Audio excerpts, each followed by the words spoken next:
imam Ahlus Sunnah wal Jamaah. Jadi dalam mazhab Ahlus Sunnah wal Jamaah itu ada 4 imam. Yang pertama adalah Imam Abu Hanifah, Imam Abu Hanifah. Kemudian yang kedua adalah Imam Malik. Yang ketiga adalah Imam Syafi'i, dan yang keempat adalah Imam Ahmad bin Hanbal. Kita bercerita sedikit tentang kisahnya Al-Imam Ahmad bin Hanbal. Al-Imam Ahmad bin Hanbal suatu ketika hatinya itu bergerak untuk melakukan ziarah ke Madinah Al-Munawwarah. Madinah Al-Munawwarah. Maka beliau pun pergi. Habis beliau melakukan umrah dulu, baru beliau pergi ke Madinah. Tidak tahu kenapa beliau harus pergi umrah. Tidak tahu kenapa dia harus pergi ke kota Madinah. Maka dia pun masuk ke dalam masjid. Masuk di dalam masjid, kemudian dia habis melakukan sholat zuhur, dia kemudian ziarah ke kuburnya Nabi Muhammad SAW. Ketika dia habis ziarah, dia kemudian menunggu sambil dia berzikir kepada Allah Subhanahu wa Ta'ala sampai datangnya waktu asar. Dia kemudian melakukan sholat asar. Habis sholat asar, dia kemudian berzikir lagi sampai dengan datangnya waktu maghrib. Habis sholat maghrib, dia kemudian berzikir lagi sampai dengan datangnya waktu sholat isya. Habis sholat isya, dia kemudian berzikir lagi. Sebagaimana biasanya dari dulu itu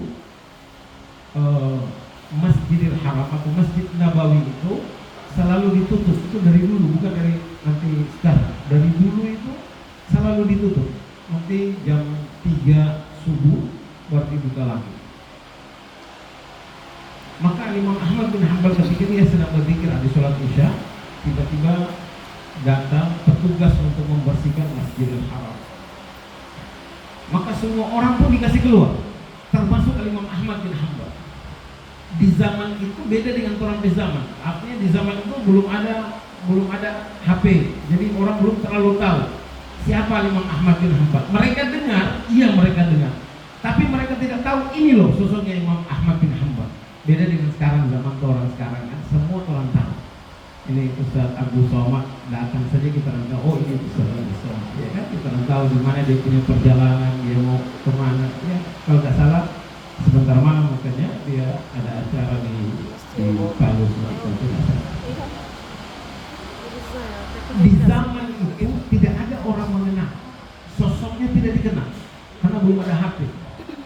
HP sekarang ini kan begitu canggih sekarang.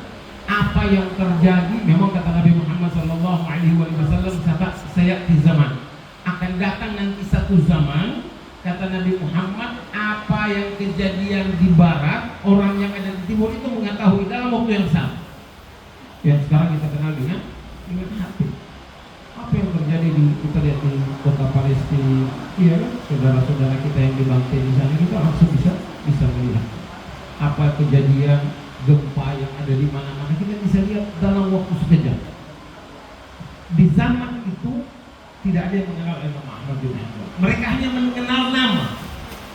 Mereka tahu ada seorang ulama yang besar yang namanya Al-Imam Ahmad bin Hanbal. Dikasih keluar lagi. Karena tidak diketahui maka dia dikasih keluar. Al-Imam Ahmad bin Hanbal kemudian sampaikan kepada petugas itu, ini dari. Dia kemudian katakan, wahai saudaraku, kamu ingin usir saya keluar dari masjid ini, ketahuilah bahwasanya saya ini orang asing. Saya tidak punya keluarga yang ada di kota sini.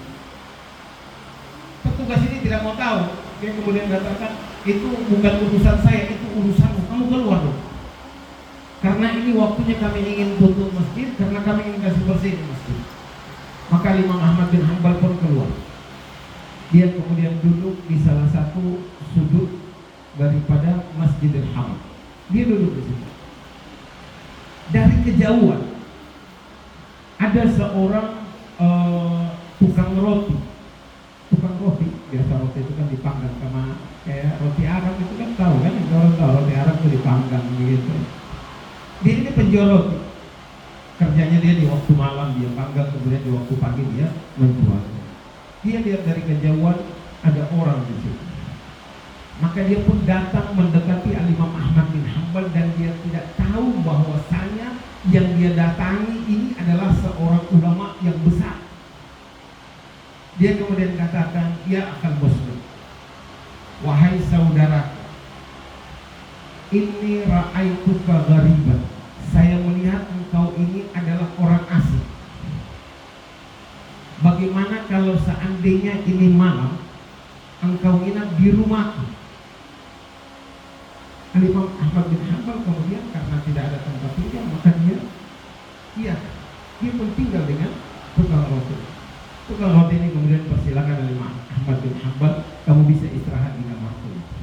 Sudah dikasih kursi, Al-Imam Ahmad bin Hanbal kemudian ketika akan istirahat, dia mendapati tukang roti ini sedang memanggang adonan rotinya. Sambil dia ambil adonan ini, dia taruh di pemanggangnya, kemudian dia ucapkan bismillah. Ketika masak, dia kemudian angkat, dia ucapkan alhamdulillah. Al-Imam Ahmad bin Hanbal memperhatikan, dia setiap taruh adonan dia ucapkan bismillah. Angkat lagi dia ucapkan alhamdulillah, bismillah, alhamdulillah, bismillah, alhamdulillah, bismillah, alhamdulillah. Itu saja dia punya amal. Al-Imam Ahmad bin Hanbal pun istirahat. 2/3 malam bangun Al-Imam Ahmad bin Hanbal, sama seperti ketika Imam Ahmad tidur. Di saat dia bangun, dia masih mendapati tukang roti ini memanggang rotinya dengan keadaan yang pertama mengucapkan bismillah ketika menaruh roti itu, ketika masak mengucapkan alhamdulillah. Al-Imam Ahmad bin Hanbal di dalam hatinya dia menguasai tentang Asmaul Husna, tentang nama-nama Allah Subhanahu wa taala yang mulia. Dia ingin mengajar kepada si tukang roti ini. Tapi sebelum dia ajar, di dalam hatinya, "Alaisa lahu dzikrun ghairu bismillah walhamdulillah." Apakah ini orang tukang roti ini tidak memiliki zikir selain bismillah dan alhamdulillah? Apakah hanya itu dia punya zikir? Tapi sebelum Al-Imam Ahmad bin Hanbal mengajar, memberitahukan kepadanya zikir-zikir yang lain yang punya manfaat yang begitu besar, Al-Imam Ahmad bin Hanbal pun ingin bertanya kepada tukang roti itu. Dia kemudian bertanya, "Alaisa laka zikr ghairu bismillah walhamdulillah?" Dia katakan, "Wahai saudaraku, saya lihat kamu ini dari tadi malam masak roti, panggang roti begitu terus. Itu cuma bilang bismillah, alhamdulillah, bismillah, alhamdulillah." Sama dengan kaset-kaset dulu. Ada kaset Said A, Said B, masih ingat ya dulu? Kaset T. Kaset Said, kalau anak-anak sekarang mungkin tahu tuh Said A, Said B, zamannya tuh orang itu dulu. Said A, Said B. Begitu saya putar-putar di situ. Habis Said A, Said B lagi. Bismillah, alhamdulillah. Begitu terus dia punya. Apakah engkau tidak memiliki zikir selain bismillah dan alhamdulillah? Dia katakan kepada Imam Ahmad bin Hanbal, dan dia tidak tahu bahwasanya tamunya itu adalah Imam Ahmad bin Hanbal. Dia kemudian katakan, "Laisa li zikir ghaira bismillah walhamdulillah." Saya ini tidak mempunyai zikir selain daripada bismillah dan alhamdulillah. Hanya itu saya punya zikir. Sudah berapa lama engkau mengamalkan ini bismillah alhamdulillah? Dia katakan, "Ya akhal muslim, wahai saudaraku, ketahuilah bahwasanya saya ini menjadi tukang roti ini sudah 20 tahun. Semenjak saya memanggang roti itu, hanya itu saya ucap bismillah alhamdulillah, bismillah alhamdulillah, selama 20 tahun. Wa ma thamratu." Al-Imam Ahmad bin Hanbal kemudian katakan, "Apa manfaatnya, apa fadilahnya daripada zikir yang engkau ucapkan selama 20 tahun?" Dia kemudian katakan, "Wahai saudaraku, wahai tamuku yang mulia, ketahuilah bahwasanya ma da'autullah illa waqad ustujiba." Tidaklah aku berdoa kepada Allah melainkan semua doaku dijawab oleh Allah sebelum habis aku memanjatkan daripada doa kepada Allah Subhanahu wa taala. Jadi si tukang roti ini setiap setiap kali dia berdoa kepada Allah, belum selesai dia baca doa sudah dikabulkan oleh Allah Subhanahu wa taala. Illa da'watun wahidah. Saya selalu berdoa kepada Allah, selalu dikabulkan oleh Allah. Saya selalu meminta kepada Allah, selalu diijabah oleh Allah Subhanahu wa taala. Illa da'watun wahidah, kecuali satu doa saja yang sampai hari ini belum dijawab oleh Allah Subhanahu wa taala. Kata Imam Ahmad bin Hanbal, apa itu doa yang belum dijawab oleh Allah Subhanahu wa taala? Dia kemudian katakan, saya ini rindu. Saya tahu ada di zaman ini seorang ulama yang mulia karismatik, memiliki ilmu yang amat sangat luas. Namanya adalah Al-Imam Ahmad bin Hanbal. Saya selalu bermohon kepada Allah agar Allah Subhanahu wa taala memberi saya waktu walaupun hanya sesaat agar dia bisa tidur di dalam rumah. Kata Imam Ahmad bin Hanbal, ketahui wahai saudaraku bahwasanya doa itu telah diijabah oleh Allah Subhanahu wa taala. Dia katakan, dari mana engkau tahu? Dia bilang, saya tidak tahu kenapa saya ini digerakkan oleh Allah untuk datang berziarah kemari, dan saya diusir dari masjid itu rumahnya karena doa daripada Allah. Saya adalah Al-Imam Ahmad bin Hanbal. Jamaah sekalian yang dirahmati oleh Allah Subhanahu wa taala, dari kisah ini banyak yang kita bisa ambil hikmah. Yang pertama, perbanyak zikir kepada Allah Subhanahu wa taala. Zikir itu adalah sesuatu yang dapat membersihkan hati kita. Apapun zikir yang kita lakukan, zikir yang paling gampang yang kita tahu, apakah itu bismillah, apakah itu alhamdulillah, apakah itu astagfirullahaladzim, apakah itu Allahumma salli ala sayyidina Muhammad wa ala ali sayyidina Muhammad. Apapun zikir itu, kalau seandainya kita selalu dan selalu membacanya, mendawamkannya, walaupun yang kita baca itu hanya itu saja, ketahuilah tidaklah setiap hajat kita melainkan pasti akan dijawab oleh Allah Subhanahu wa taala. Hati kita akan dibersihkan oleh Allah Subhanahu wa taala. Karena yang paling penting zaman sekarang kita ini hidup hati ini. Hati ini harus dijaga. Apalagi kalau kita juga buka-buka Instagram. Kadang-kadang kalau di hati orang bawa foto bunga, orang bawa foto bunga, kalau dia punya hawas, kenapa itu mau hawas? Dia punya bunga yang dia foto, kenapa itu mau hawas? Itu hati yang membuat kita menjadi foto. Hati yang membuat kita jadi, ada orang-orang yang lagi dia mau pergi mau makan, kemudian dia bawa dia foto, dia shooting, dia upload, cuma makan di situ lagi bikin diri, kenapa kena hawas?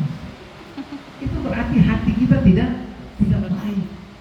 Hati kita kadang begini, kadang-kadang begini. Saya ingin bertanya, kalau seandainya kita punya seandainya dalam rumah kita itu ada pembantu, seandainya ada pembantu, kemudian tanpa sengaja dia kasih pecah kita orang punya piring atau kita orang punya pot yang ada di dalam rumah, dia dapat contoh waktu dia basaku pecah itu pot, kita orang marah atau tidak? Ini anak mau tanya, marah atau tidak? Kita orang marah karena dia punya kelalaian atau karena orangnya? Coba jawab. Karena kelalaiannya atau karena orangnya? Kelalaian. Karena kelalaiannya. Sekarang saya mau tanya, kalau seandainya ada kita orang baku janji di satu teman, ada teman orang baku janji, jam maghrib lah atau jam 7 lah orang baku janji, ya kan? Kemudian dia datang jam 10 malam. Yang kita orang marah sama dia karena orangnya atau karena keterlambatannya? Keterlambatan. Dua-duanya. Orangnya atau keterlambatannya? Orangnya. Nah, sekarang anak tanya, kalau seandainya orang baku janji dengan istri wali kota jam 7, dia datang jam 10, orang marah atau tidak? Tidak. Wah, berubah saudara, semula aja lah. Apa sebab? Karena di dalam hati itu ada cinta. Cinta ini dia tidak akan pernah buruk kecuali kita bersihkan. Membersihkan hati ini itu hanya dengan cara kita berzikir kepada Allah Subhanahu wa taala. Kalau seandainya kita selalu dan selalu berzikir kepada Allah, maka hati ini akan bersih. Siapapun yang membuat kesalahan, kita tidak akan pernah melihat orangnya. Kita pasti akan memaafkan dia kalau dia lawan. Kita pasti akan memaafkan orang tersebut. Kenapa? Karena di dalam hati ini ada cinta. Yang pertama, perbanyak zikir kepada Allah. Kita orang menikah ini sudah lebih daripada 20 tahun. Ya kan?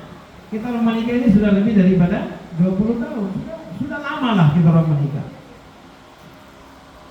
Subhanallah, kalau seandainya dari awal pernikahan saja kita selalu ketika membuat kopi buat orang suami, orang baca bismillah. Habis bikin kopi orang baca alhamdulillah. Maka sekarang mau itu doa apapun pasti dijawab oleh Allah. Tapi kalau seandainya dari 20 tahun yang lalu orang bikin kopi itu selalu dengan hawa, apapun orang doa tidak akan dijawab oleh Allah Subhanahu wa ta'ala. Maka segala sesuatu tidak ada istilah terlambat. Tidak ada yang namanya terlambat. Mulai sekarang perbanyak zikir kepada Allah Subhanahu wa ta'ala. Mudah, zikir yang gampang-gampang saya. Bismillah, alhamdulillah. Kita masih ingat dulu orang tua kita itu kalau dia musalamah dia mengucapkan Allahumma salli. Ya, Allahumma salli. Makanya kita lihat orang-orang tua kita kalau mereka doakan itu begitu indah. Itu yang pertama. Yang kedua yang kita bisa ambil hikmah daripada kisah ini, bahwasanya perbanyaklah bermohon kepada Allah Subhanahu wa ta'ala. Allah paling cinta melihat orang yang selalu mengangkat tangan dan memanggil namanya Allah Subhanahu wa ta'ala. Allah paling suka. Innallaha idza ahabba 'abdan da'a Jibril. Allah itu kalau dia cinta dengan seseorang, maka Allah Subhanahu wa ta'ala akan panggil Sayyidina Jibril. Wa qala azza wa jalla, dan kemudian Allah berfirman, ya Jibril, inni uhibbu fulan fa'ahibba. Wahai Jibril, aku cinta itu. Ada satu wanita sana, dia selalu memanggil namaku. Aku cinta sama dia. Aku sayang sama dia. Aku rahmati dia. Maka engkau wajib cinta dengan orang yang aku cinta. Wa nadi fi sa'iril malaika. Sekarang kamu turun dan sampaikan kepada seluruh malaikat. Turun Sayyidina Jibril. Innallaha ahabba fulan fa'ahibbu. Wahai para malaikat Allah, ketahuilah bahwasanya Allah Subhanahu wa ta'ala cinta dengan seorang wanita yang selalu memanggil namanya Allah. Maka kalian semua harus cinta dengan apa yang dicintai oleh Allah Subhanahu wa ta'ala. Jamaah sekalian yang dirahmati oleh Allah Subhanahu wa ta'ala, mungkin di antara kisah ini sedikit yang kita bisa ambil kesimpulannya. Perbanyak zikir kepada Allah dan jangan pernah lupa kita berdoa kepada Allah. Kita yang punya anak-anak tidak mungkin 24 jam kita akan pandang dia, ya kan? Tidak mungkin 24 jam ada di mata kita. Tidak, ada waktu dia keluar. Dia hanya 24 jam dengan kita itu waktu dia kecil. Terus mulai dia kalau sudah mulai remaja, dia mulainya tidak sadar, dia bakal mama lagi bawa Facebook turun. Dia mulai dapat istilahnya bestie lah. Sekarang melihat bestie, mulai ada teman-teman sendiri. Iya kan? Dia lebih dengar di teman-teman daripada orang tua. Apalagi HP, di HP disuruh pakai password. Itu orang buka tidak bisa. Orang mau tanya dia tidak mau kasih tahu. Apa yang bisa kita lakukan? Hanya doa kepada Allah.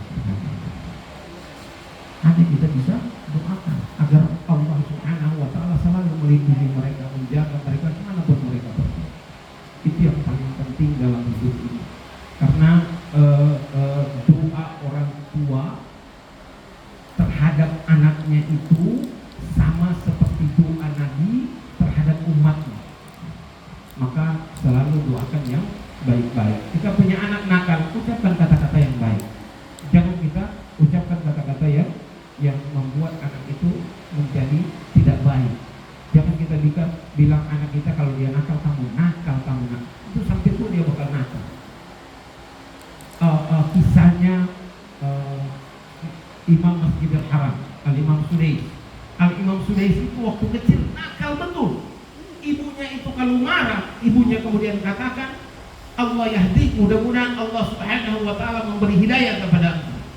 Saya doakan kamu, mudah-mudahan kamu jadi imam Masjidil Haram. Itu selalu setiap kali anaknya nakal, selalu itu yang didoakan oleh ibunya. Subhanallah, jadi imam Masjidil Haram. Itu yang sudah pergi haji, sudah pergi umrah. Kalau seandainya yang imam itu imam sudah itu begitu enak, tenang, hatinya jadi subhanallah, itu doa dari ibu. Maka kita sebagai seorang ibu, orang tua, selalu doakan yang baik-baik buat anak-anak kita. Saya rasa ini yang bisa saya sampaikan buat kita semua. Mudah-mudahan bermanfaat buat kita dunia dan akhirat. Kurang dan lebihnya saya mohon maaf. Mari sama-sama kita berdoa dan bermohon kepada Allah Subhanahu wa taala. A'udzubillahi minasyaitonir rajim. Bismillahirrahmanirrahim. Hamdan ya binamaika fi manzil Allahumma salli ala sayyidina Muhammadin wa alihi wa sahbihi wa sallam. Allahumma inna nas'aluka bihamdil fatihah bisirril fatihah taqabbal jami'a amalina fid din wal dunya wal akhirah. Ya muyassir kulla asir, yassir alaina kulla asir, wa taysirul asir alayka yasir. Allahumma hajatuna ilayka sir ta'alim wa maqsir bi hajatina gharib bi rahmatika ya arhamar rahimin. Allahumma rabbana taqabbal minna innaka antas samiul alim wa tub 'alaina innaka antat tawwabur rahim. Da'wahu subhanaka Allahumma wa tahiyyatu bis-salam. Akhiru da'wana wa da'wahum alhamdulillahi rabbil alamin. Wassalamualaikum warahmatullahi wabarakatuh.